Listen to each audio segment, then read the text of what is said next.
एक प्रकारचे पालक आहेत जे आपल्या मुलाला सगळं काही द्यायची इच्छा ठेवतात. मला मिळालं नाही, माझ्या मुलाला द्यायचं आहे, मला जे जे मिळालं नाही ते सगळं द्यायचं आहे माझ्या लेकराला, अशा पद्धतीचे एक पालक आहेत.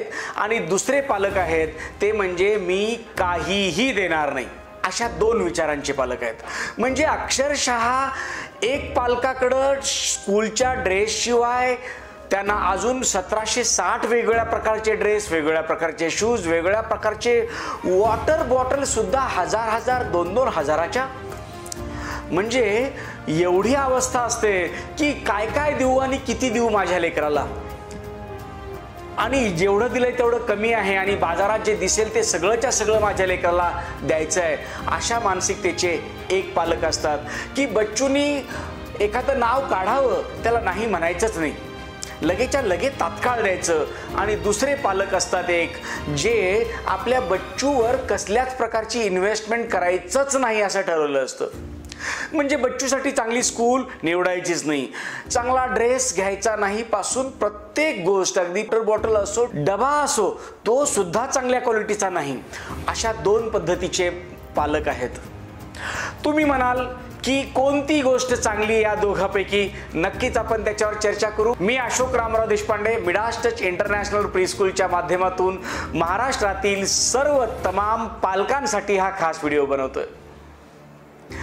पालक हो, हे दोन्हीही दोन टोकं आहेत आणि आपल्याला पालकत्वाचा बॅलन्स सांभाळण्यासाठी थोडंसं मध्यभागी यावं लागणार आहे.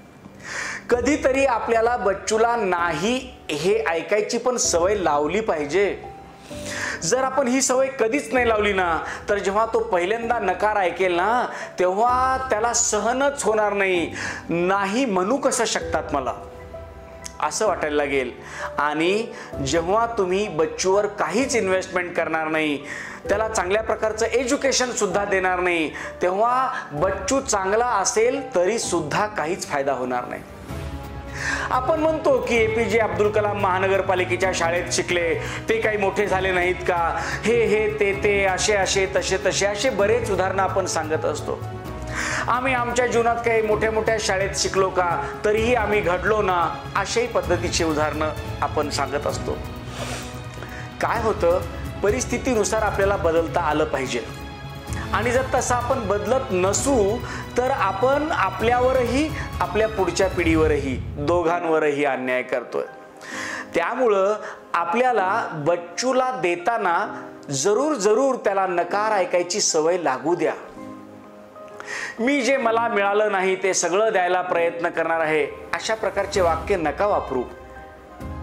त्याला नकार ऐकू द्या, त्याला समजून घेऊ द्या की माझी वही संपल्यानंतर एक दिवस मला उशिरानं वही मिळाली, माझा शूज फाटल्यानंतर मला तो शिवून घालावा लागला, माझा ड्रेस खराब झाल्यानंतर वाद नाही, तो मला एकदा शिवावा लागला. या सगळ्या गोष्टीही खूप महत्त्वाच्या आहेत.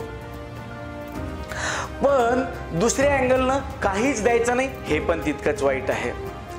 खरं तर बच्चूला पैसा पाहिजे आहे का तुमच्याकडून? नाही, बच्चूला तुमचा वेळ पाहिजे आहे. तुम्ही वडील म्हणून, आई म्हणून बच्चूला समजून घेणं हवं आहे. बच्चू सोबत तुमचा संवाद हवा आहे. आपल्याला कधी प्रेम म्हणून देताना फक्त पैसे द्यायचे असतात, प्रेम म्हणून देताना वस्तू द्यायच्या असतात, किंवा प्रेम म्हणून आपल्याला त्याला झिडकारायचं असतं. माझं झिडकारणं सुद्धा माझं प्रेमच आहे, माझं रागावणं सुद्धा माझं प्रेमच आहे, अशा प्रकारचे वाक्य बोलून काही फायदा होणार नाहीये. आपल्याला आता हा बॅलन्स सांभाळता आला पाहिजे. आणि तो बॅलन्स काय आहे, तर बच्चूला आपल्याला सगळ्यात महत्त्वाची गोष्ट म्हणजे सेल्फ मोटिवेटेड बनवायला पाहिजे, इन्स्पायरिंग बनवलं पाहिजे. आणि पालक म्हणून आपला स्पर्श, आपलं संवाद, आपलं बोलणं त्याच्यापर्यंत गेलं पाहिजे.